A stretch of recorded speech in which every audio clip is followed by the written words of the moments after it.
The annual Martinez family reunion was held every summer at Riverside Park, and it followed the same predictable pattern every year. My cousins would arrive in their newest cars, wearing designer clothes and talking loudly about their latest promotions, vacation homes and investment portfolios. My aunts and uncles would spend the afternoon comparing their children's achievements like they were trading baseball cards. And Uncle Bob would inevitably find a moment to remind everyone that I was the family's greatest disappointment. This year promised to be no different. I pulled into the parking lot in my 10-year-old Honda Civic, wearing jeans and a simple button-down shirt that had seen better days. Through the windshield, I could see the familiar tableau of success theater that defined these gatherings. My cousin Derek showing off his new Porsche, Aunt Carmen displaying her latest jewelry acquisitions, and Uncle Bob holding court near the picnic tables with his usual collection of business success stories. Uncle Bob was my father's older brother and the self-appointed patriarch of the Martinez family since Dad's death 5 years earlier.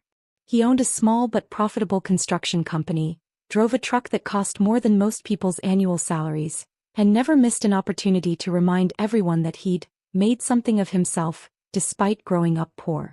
More importantly, he'd taken it upon himself to publicly evaluate the life choices of every family member, especially those he deemed insufficiently successful. That would be me. I grabbed the cooler of sandwiches I'd prepared for the potluck. Simple turkey and cheese on homemade bread, nothing fancy, and walked toward the family gathering with the resigned determination of someone approaching a dental procedure. The conversations quieted as I approached, not out of respect, but because my arrival signaled the beginning of the afternoon's entertainment. Uncle Bob's annual performance of What's Wrong with Miguel. Well, Uncle Bob announced loudly enough for everyone to hear. Look who decided to grace us with his presence. It's our little Miguel, still living the dream in that tiny apartment. The assembled family members turned to look at me with expressions ranging from pity to barely concealed amusement. Over the years, I'd become the cautionary tale they used to motivate their own children. The example of what happened when you didn't apply yourself properly or make smart career choices. "Hi, Uncle Bob," I said, setting down my cooler and accepting his bone-crushing handshake. "Good to see you." "Is it, though?" he asked with a grin that didn't reach his eyes. "Because last I heard you were still working at that clinic downtown making what, 40,000 a year? Living paycheck to paycheck." The family gathering had formed a loose circle around us, anticipating the familiar routine. Uncle Bob performed this same comedy show every year, and they'd all heard the material before, but it never seemed to get old for them. "Something like that," I said noncommittally. "See, that's what I don't understand," Uncle Bob continued, warming to his theme.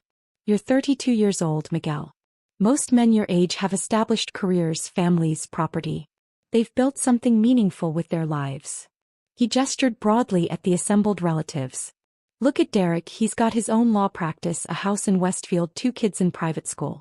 Carmen's daughter just made partner at her accounting firm. Even little Sophia has her own marketing business now." Sophia, my 28-year-old cousin, beamed with pride at being included in Uncle Bob's success showcase. She'd started a small social media marketing company that handled local restaurants and retail shops. Respectable work that generated enough income to support her lifestyle and impress the family. "But you," Uncle Bob said, pointing at me like a prosecutor addressing a jury, "you're still living like a college student. Tiny apartment, old car, working for someone else instead of building your own future. What happened, Miguel? Where did we go wrong with you?" The question hung in the air like smoke from a barbecue grill. This was the annual moment when Uncle Bob invited the entire family to diagnose my life's failures and offer helpful suggestions for improvement. Previous years had featured discussions of my poor financial planning, my lack of ambition, my failure to find an appropriate wife, and my general inability to achieve the kind of conventional success the Martinez family valued. What they didn't know, what none of them had ever bothered to ask about, was exactly what I did at that clinic downtown, or why someone with my qualifications might choose to work there instead of pursuing more obviously lucrative opportunities. "I'm comfortable with my choices," I said simply. "Comfortable," Uncle Bob repeated with a laugh. "That's exactly the problem right there. Comfortable is the enemy of success.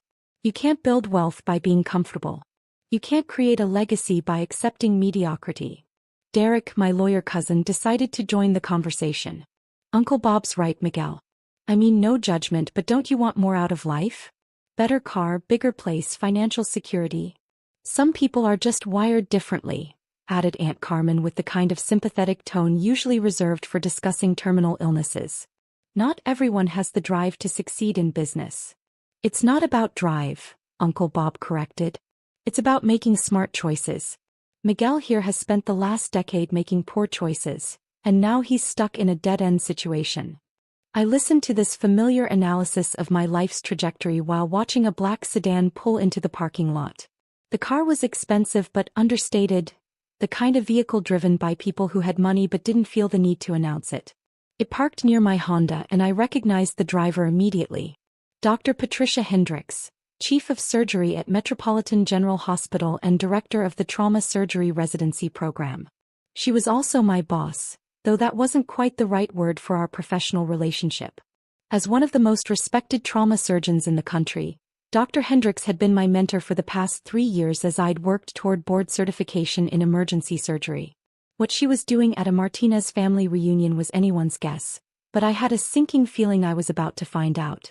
The thing is, Uncle Bob was saying, building toward his annual crescendo, Miguel represents everything that's wrong with his generation. No ambition, no drive, no understanding of what it takes to build something meaningful. He's perfectly content to be ordinary. I don't think there's anything wrong with ordinary work, Sophia said diplomatically. Someone has to staff the clinics and hospitals. Sure, Uncle Bob agreed, but those are jobs for people without options. Miguel had options. He went to college, got decent grades. He could have done something with his life if he'd applied himself. Dr. Hendricks had gotten out of her car and was walking toward our gathering, her expression curious as she took in the scene. She was a small woman in her 50s with silver hair and the kind of quiet authority that made hospital administrators nervous and medical students stand up straighter. The point is, Uncle Bob continued, oblivious to the approaching interruption, Miguel here is 32 years old with nothing to show for it. Still renting some tiny apartment, driving a car that should have been replaced 5 years ago, working for hourly wages instead of building equity. Hourly wages, Derek repeated with a sympathetic shake of his head. That's rough, man. Have you considered going back to school? Maybe getting some kind of certification that could lead to better opportunities. Or starting your own practice, suggested Aunt Carmen. Even if it's just part-time at first. You have to think about retirement, Miguel. Social Security isn't going to be enough. Dr. Hendricks had reached the edge of our family circle and was listening to this conversation with growing amusement. I caught her eye and nodded slightly, a greeting she returned with a small smile that suggested she was enjoying the show. What Miguel needs, Uncle Bob announced with the authority of someone who'd solved complex problems before, is a reality check. He needs to understand that life isn't going to hand him success on a silver platter. He needs to start making adult decisions about his future. Bob Martinez? Dr. Hendricks spoke up for the first time, her voice cutting through Uncle Bob's speech with surgical precision. Uncle Bob turned toward her with the confident smile he reserved for attractive women, especially those who appeared to be successful professionals. That's right. Bob Martinez, Martinez Construction. And you are? Dr. Patricia Hendricks, she said, extending her hand. I believe you work for Caldwell Development Group? Uncle Bob's chest puffed up with pride. That's right. Senior Project Manager. Been with the company for 8 years now. We've built half the commercial developments in this city. I know, Dr. Hendricks said. Your company handled the renovation of our surgical wing last year. Excellent work. Uncle Bob practically glowed with the professional recognition. Thank you.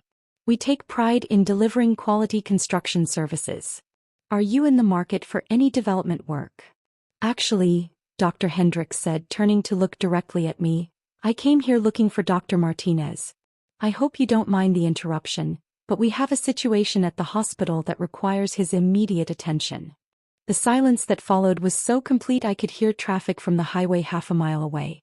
Dr. Martinez? Uncle Bob repeated slowly, his confident smile beginning to falter. Dr. Miguel Martinez, Dr. Hendricks confirmed, still looking at me. Chief Resident in Trauma Surgery at Metropolitan General. I apologize for interrupting your family gathering, but we have a multi-car accident coming in, and I need our best trauma surgeon available. Uncle Bob's face had gone through several color changes, settling on a pale gray that matched the concrete picnic tables. "Chief resident," he said weakly. "Chief resident," Dr. Hendricks confirmed. "Though not for much longer. Miguel's board certification exam is next month, and once he passes, which he'll be joining our attending staff as a full trauma surgeon." The family circle had gone completely silent. Derek's mouth was hanging open. Aunt Carmen was staring at me like I'd suddenly grown wings. Sophia looked like she was trying to solve a complex math problem in her head. "Dr. Martinez has been my top resident for 3 years," Dr. Hendricks continued, apparently oblivious to the devastation she was causing to Uncle Bob's worldview. "Exceptional surgical skills, outstanding patient outcomes, natural leadership abilities. The hospital board approved his attending position last month." "Attending position," Uncle Bob repeated in a voice that sounded like it was coming from underwater. "Starting salary is $385,000 annually," Dr. Hendricks said matter-of-factly. "Plus surgical bonuses, research stipends and profit sharing. Should work out to around $450,000 his first year, assuming normal case volume." $450,000. The number hit the assembled family like a physical force. Uncle Bob's annual income from his construction job was probably around $80,000. Derek's law practice might generate $150,000 in a good year. I was looking at first-year earnings that exceeded what most of them would make in 5 years. "Miguel," Dr. Hendricks said, checking her watch, "I know this is family time, but the accident victims are being airlifted to our trauma center. Can you meet me there in 30 minutes? "Of course," I said, finally finding my voice. "I'll follow you over." "Excellent. And Miguel?" She paused, looking around at my still stunned family. "Bring your surgical bag.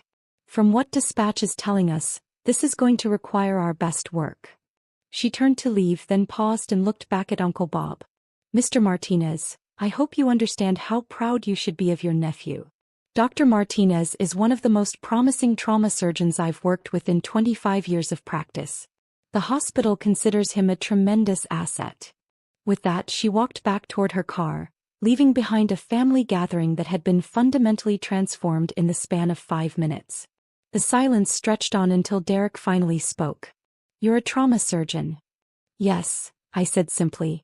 "A trauma surgeon," he repeated. "Like you operate on people. In emergencies."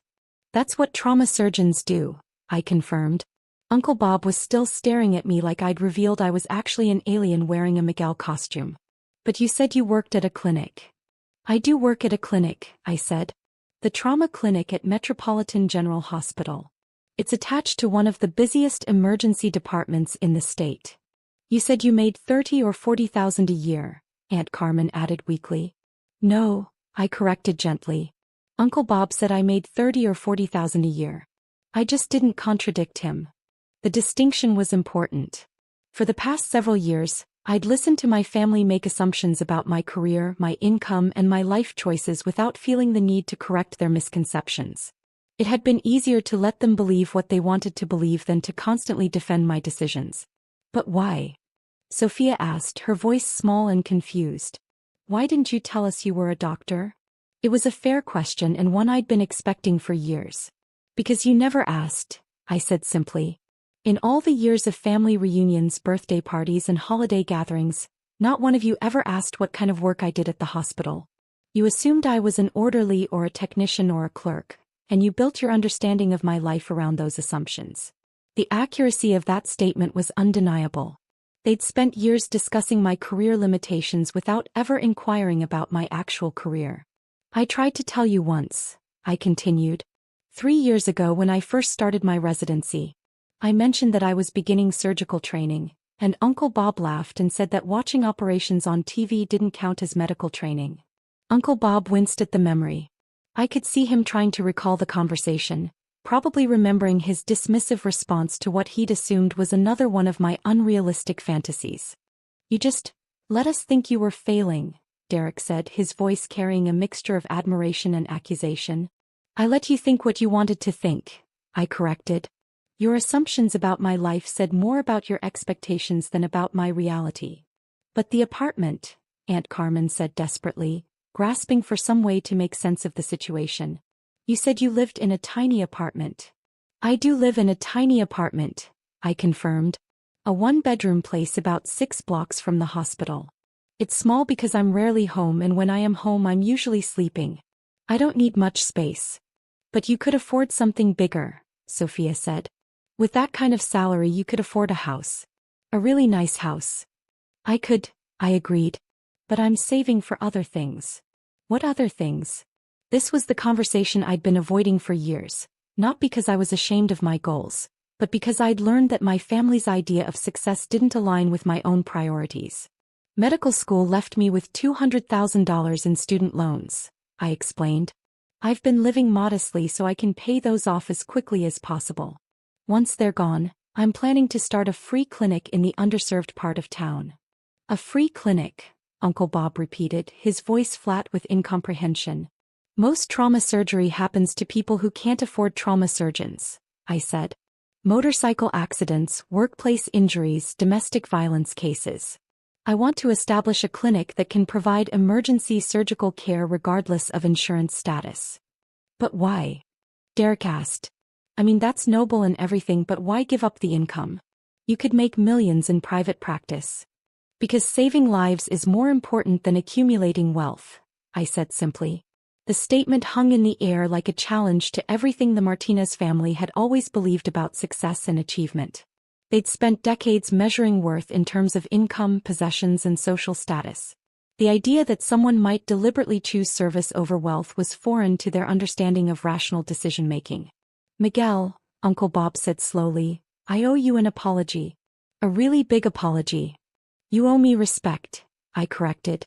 Apologies are nice, but what I want is for my family to stop making assumptions about my life and start asking questions about what I'm actually doing.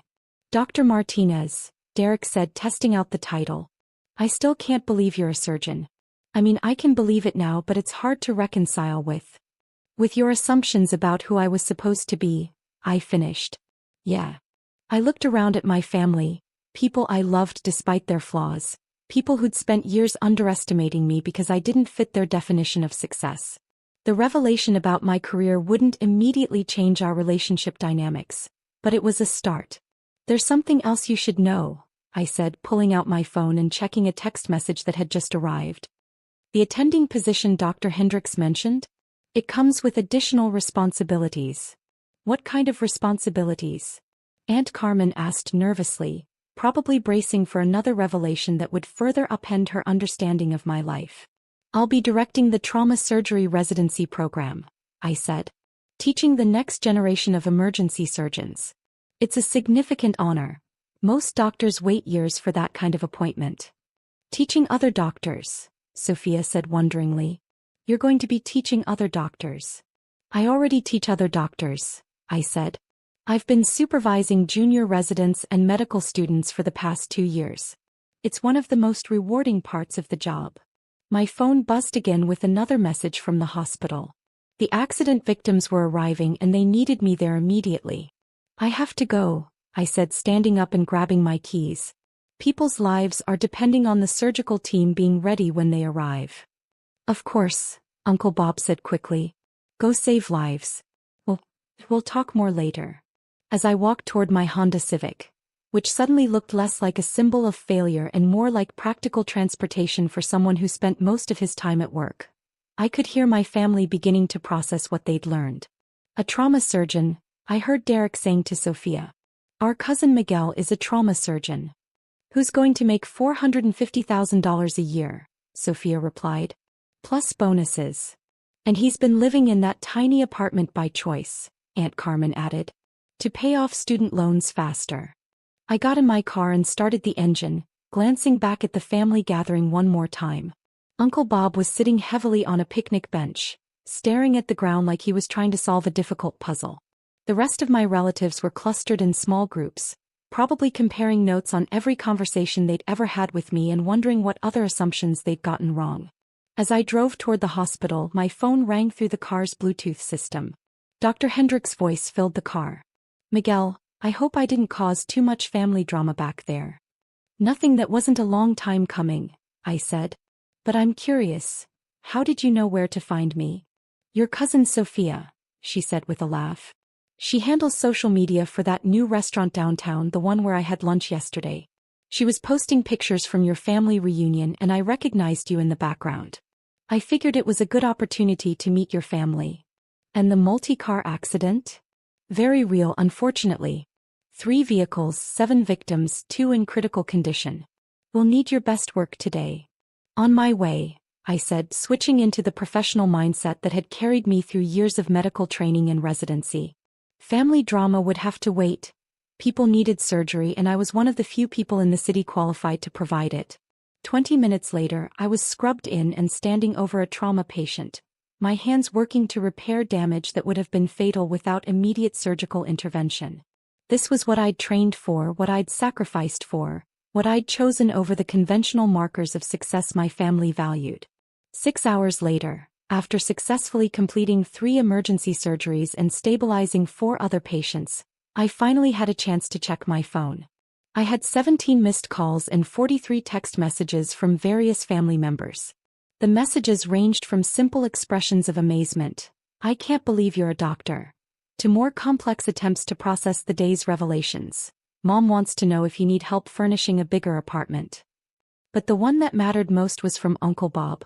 "Miguel, I spent years talking about building something meaningful with your life. Today I learned you've been doing exactly that and I was too blind to see it. I'm proud of you and I'm sorry it took me so long to say that." I smiled and put the phone away. Tomorrow I'd call him back and we'd start rebuilding our relationship on a foundation of mutual respect rather than misplaced assumptions. But tonight I was going home to my tiny apartment, proud of the lives I'd saved and satisfied with the choices I'd made. Sometimes the most meaningful success isn't visible to people who only know how to measure wealth and status. Sometimes the best revenge is simply living well even when nobody notices you're doing it.